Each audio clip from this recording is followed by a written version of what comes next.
There is a friend of mine yesterday contacted me, and he wanted to have an advice because he applied for the visiting visa for the United States, and he also applied for the visiting visa to go to Canada. Luckily, he got both visas to go to US and to go to Canada. And he has to make a decision. Where should the person go? Among other things he wants to do, apart from visiting, is to look for the opportunities. So the question is, comparing US and Canada, which country should this person go? Which country is better for the immigrants or for people to migrate to that particular country? I know it is a tough question when you want to compare two countries, but in this comparison, I needed to put the areas of where I'm going to draw the conclusion or to give the advice on. I cannot just say overall this is better, but better on what aspect? In this world, there is no country on the planet Earth which has all good or all bad. In the US, we have good, we have bad. In Tanzania, we have good, we have bad. In Sweden, we have good, we have bad. There is no country has everything perfect. No country on planet Earth. But what things do you want to accomplish? Those things will be able to determine to see which one is better for you and for your needs. That's the purpose of this video. But in order to have that one, we have to distinguish again between immigrant visas and non-immigrant visas. Majority of people in this video will be talking mostly as non-immigrant visas.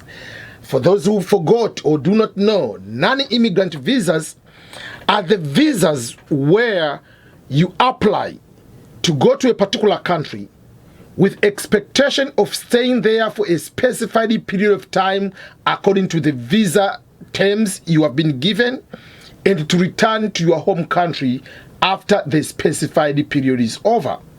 For example, if you are going as a student, no matter what other opportunities are there after studies, you are expected to go back to your home country after studies. You are going as a tourist.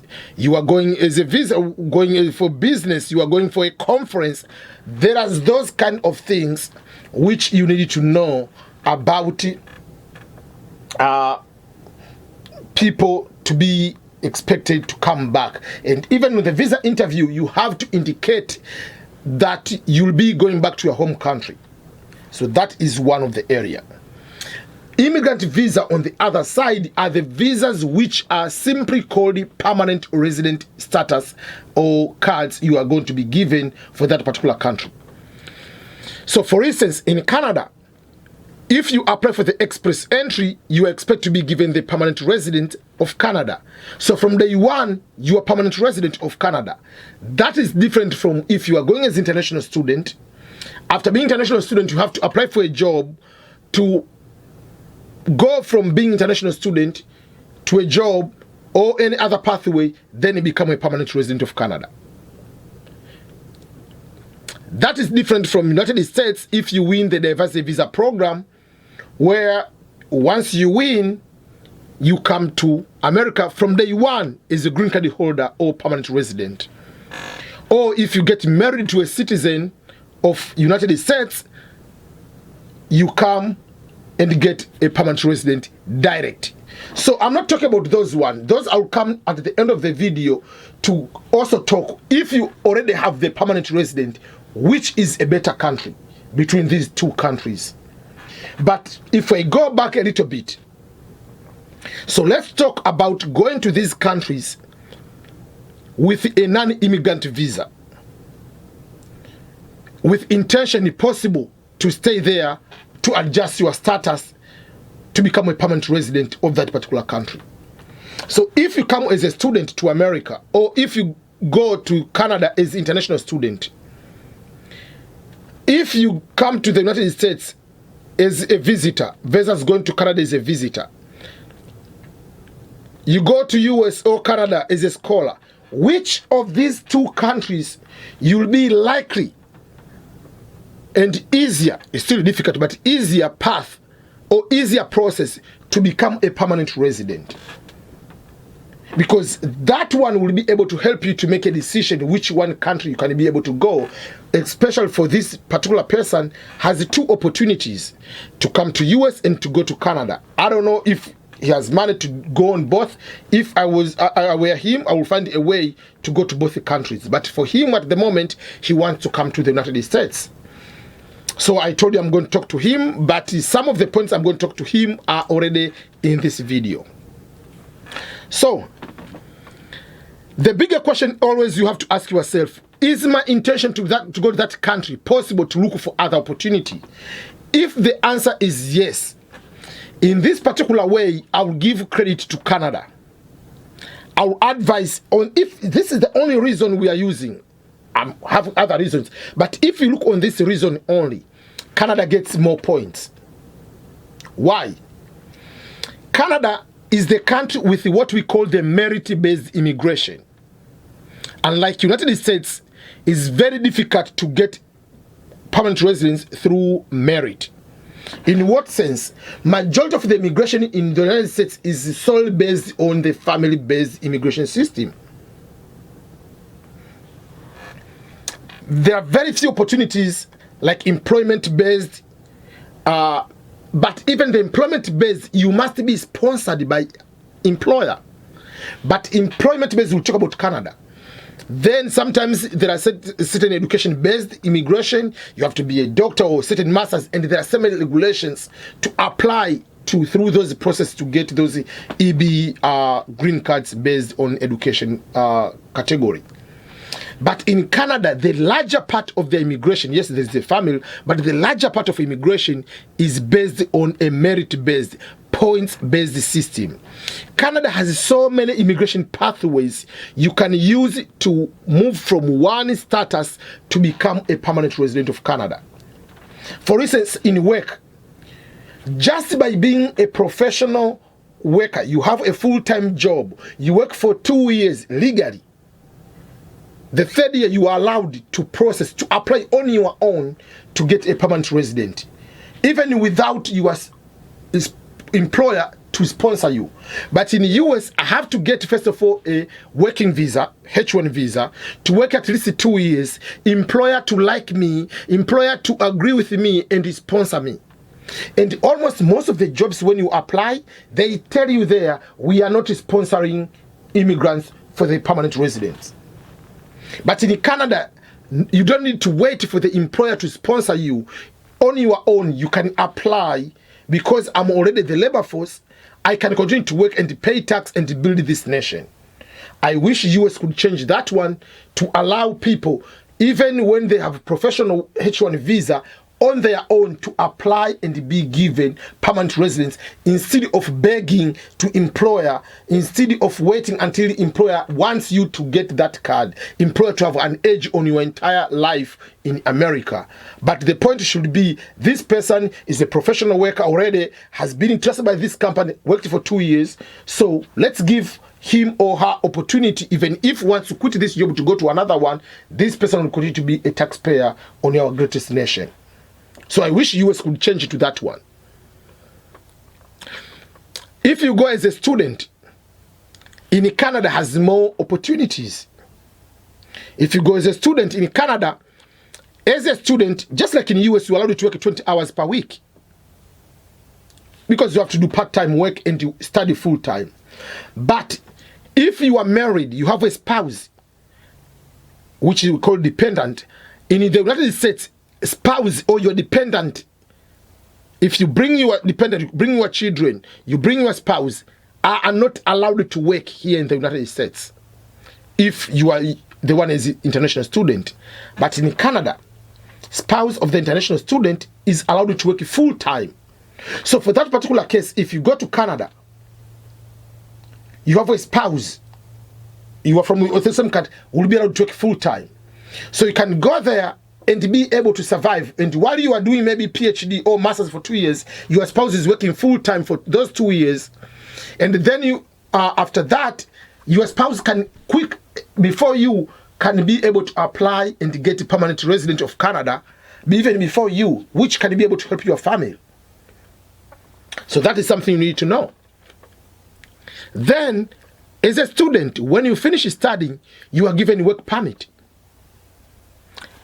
I mean, even if it's not part of this video, but in July 1st, England, United Kingdom, has changed their regulation, has now allowing people to, you don't need to get a job and get your employer to sponsor you. You'll be given work permit in England for 2 years if you have masters and 3 years if you have PhD, automatically, if you finish your studies there.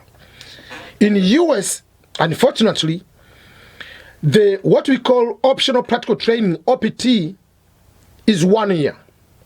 For STEM programs, the science technology programs, you have up to a year and a half, and very few times up to 2 years, but mostly like is 1 year and a half for the science, but basically it's 12 months, which is a very short time.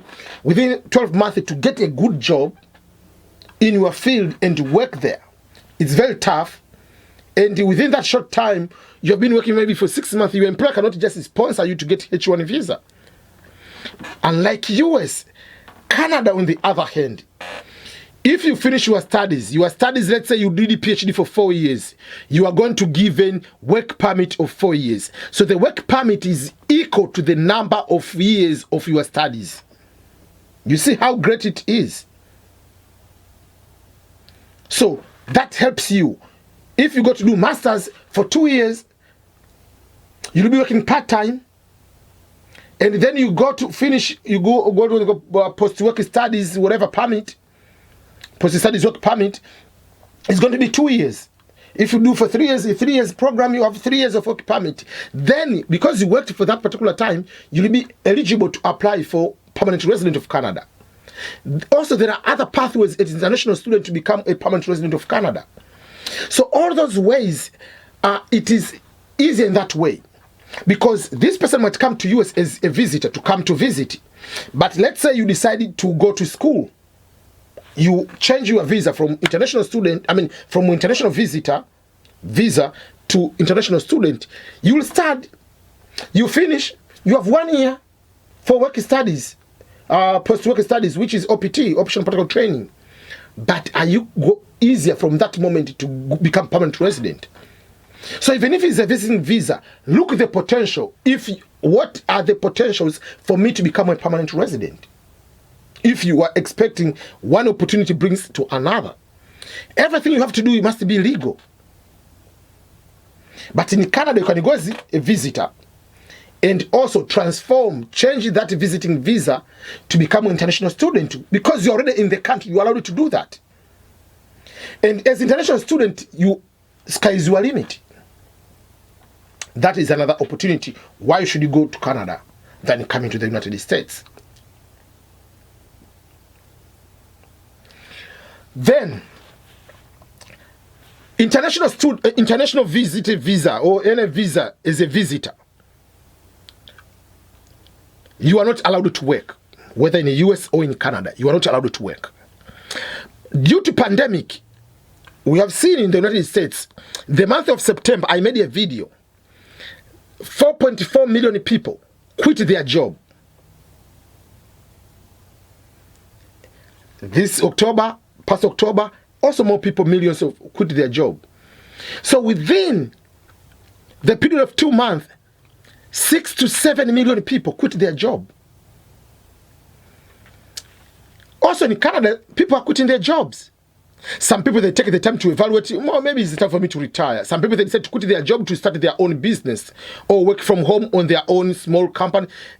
Advantage of the COVID has brought people to their sense, has brought people to think and evaluate their life and what they enjoy to do, what can they be able to do to transform. Some people decide to quit their job to change their profession. But in Canada, because also they have been hit with the pandemic and people quit their job, and like US is over 400 million people. So they're not going to give opportunity for people who are visiting. But in Canada, there are still some restrictions. When are you going to visit Canada? But I know there are some ways where a visitor, someone with a visiting visa, we're allowing people to get a work permit while you are a visitor. I know, I'm not so sure, this has to go with immigration lawyers in Canada. They put a timeline like if you have been in Canada prior to a certain particular date, you'll be allowed to work even if you are having the visiting visa. So in order to be sure, if you are Canada right now and you have a visiting visa, just check with your lawyer to confirm what exactly does that apply to you. Can you be able to get a working permit as a visitor in Canada? Because I know they have passed that one, but there is a date to backdate because these things, their policies are changing. But Canada has that opportunity, whether even for now it doesn't apply, but for certain past dates, but they have already shown that way. Maybe they can give another exception depending on the nature of the COVID and how many people are quitting the job. But no matter how many people are quitting the job in America, they are not going to say people with a visiting visa to be allowed to work.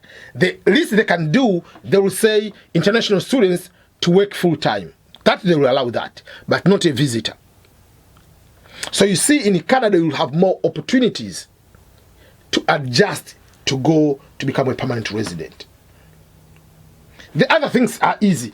Whether you are in Canada, whether you are in the US, if you get married to a US citizen, Canadian citizen, you'll be able to become permanent resident in the other ways.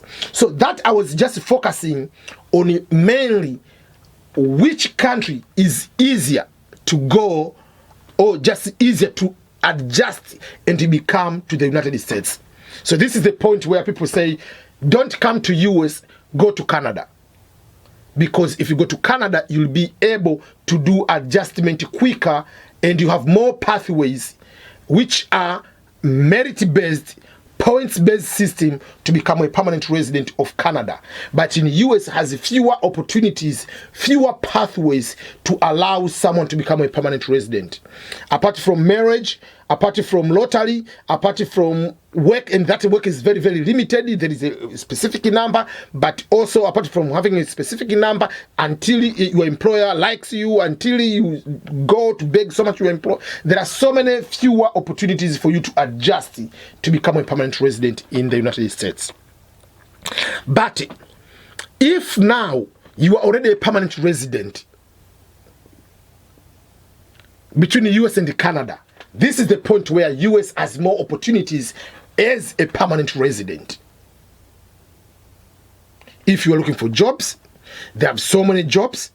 They have so many opportunities for you to have your own business, markets. They have so much because in the end, United States is a union of 50 states. Rather, is 50 countries if we use the word country. So it is a 50 country against one country. So no matter what you say, the opportunities will be in the bigger country.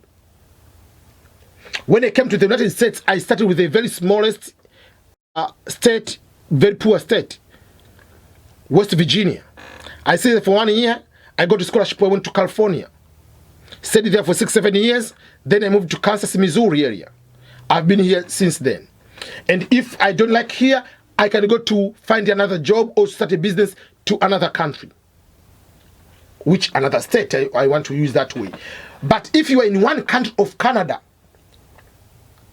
you are strictly within one country. Yes, you'll move from one province to another, from Quebec to another. It's just from moving from one city to another. It's just like you're in California, you are moving from San Diego going to Los Angeles, you are moving from Los Angeles, you are going to Northern California, Oakland, or you are going to San Francisco. It's still within one country. The population of California as a state is higher than the population of Canada. The wealth of California is way high than the wealth of a country of Canada. So that's I want to give you the point to see. Here, when we say states, they are states, but technically they are just bigger like countries. State of Missouri is bigger than the state or the country of South Korea. Massachusetts is way bigger than Rwanda. Almost, I don't know, 2 or 3 times bigger than. So, just assume the entire continent of Africa is one country. There is no restriction moving from Tanzania to Kenya, Kenya to South Africa, South Africa to Egypt, Egypt to Ghana, Ghana to Liberia, Liberia to Nigeria, Nigeria to Zimbabwe. There is no restriction. Assume there is no restriction. You can apply a job to anywhere. You can move just like you are going to another village. There will be so many opportunities. You finish in studies here, you apply in another region. You apply in that. You see all those. You can start a business in Nigeria. From Nigeria, you can move everywhere. That is the United States. But that is not in Canada. So for the opportunity-wise, in my opinion, United States has so many potentials and opportunities to move and start over to another region, to another weather, to another cost of living different, whatever you want, high, low, middle, whatever. If you like it, the extremely cold, you can go. If you want it, the great sunny California, Florida, you can go whatever you want. But in Canada, there are no those kind of things. Yes, there are certain things that Canada will be better when it comes to the medical system. Canada has a better medical system than the United States. But you have to look in totality. What do you want? But in my opinion, when it comes to the opportunities, as if I have to be given to choose between becoming a United States citizen and a Canadian citizen, obvious, without doubt, I'll be a U.S. citizen. Or if I've been told to choose becoming a permanent resident of the United States and a permanent resident of Canada, I'll choose the United States because I have so many opportunities. And you have so much way to excel here, in my opinion, than Canada. Someone in Canada might talk to otherwise based on what is experiencing. I've never been to Canada, but I'm just talking just overall. So someone can correct me. I'm not saying that this is better than this. I'm just looking what are the points in general. But overall, as immigrant, you want to, you go there as non-immigrant visa, you want to adjust it to permanent resident of that particular country, Canada will be the best shot for you because of the so many pathways you have to look to be able to go that way. So, just as up to you, which one you prefer. But my advice will be, if your dream is to live in any Western country, to relocate, Canada will give you a best shot of you to become a permanent resident of Canada. And life in Canada and the US is more or less the same in terms of the dollar for dollar. US dollar is almost the same as Canadian dollar in terms of the, most of the things are the same, lifestyle, being all those kind of things, but still, you'll be able to have a great life. Or if you have certain particular objectives you want to accomplish as immigrant in those particular countries, you'll be able to accomplish that one. That's the reason why I tell people, don't only focus on one opportunity, just to diverse the visa program. Look also for other programs around. Look for other countries. What do they offer to you? And think about those and find a way on how to go even to other countries and explore the opportunities available for them and for you.